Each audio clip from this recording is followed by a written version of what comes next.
Judges chapter 2. The Lord's angel came up from Gilgal to Bochim. He said, I brought you out of Egypt, and have brought you to the land which I swore to give your fathers. I said, I will never break my covenant with you. You shall make no covenant with the inhabitants of this land. You shall break down their altars. But you have not listened to my voice. Why have you done this? Therefore I also said, I will not drive them out from before you, but they shall be in your sides, and their gods will be a snare to you. When the Lord's angel spoke these words to all the children of Israel, the people lifted up their voices and wept. They called the name of that place Bochim, and they sacrificed there to the Lord. Now when Joshua had sent the people away, the children of Israel each went to his inheritance to possess the land.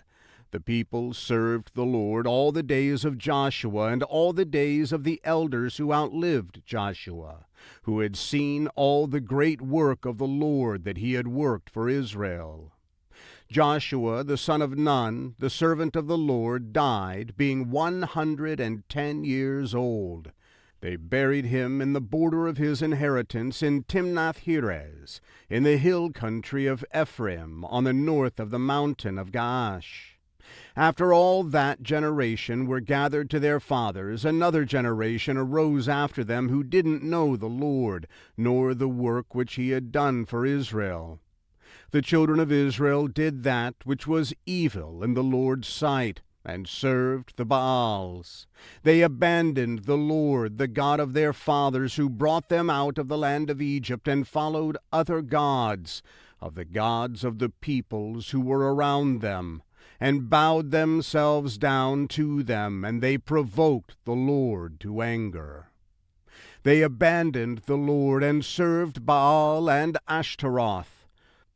The Lord's anger burnt against Israel, and he delivered them into the hands of raiders who plundered them.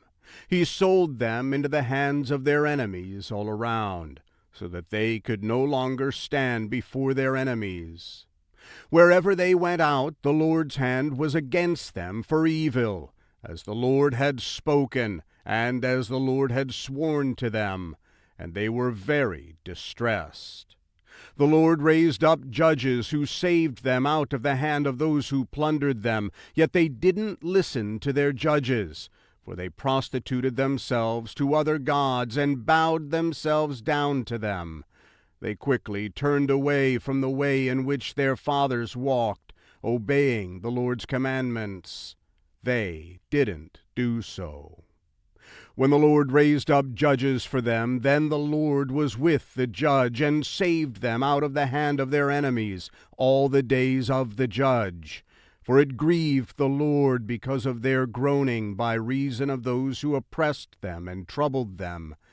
But when the judge was dead, they turned back and dealt more corruptly than their fathers, in following other gods to serve them and to bow down to them.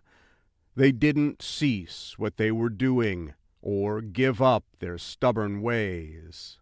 The Lord's anger burnt against Israel, and he said, Because this nation transgressed my covenant which I commanded their fathers, and has not listened to my voice, I also will no longer drive out any of the nations that Joshua left when he died from before them, that by them I may test Israel, to see if they will keep the Lord's way to walk therein, as their fathers kept it, or not. So the Lord left those nations, without driving them out hastily. He didn't deliver them into Joshua's hand.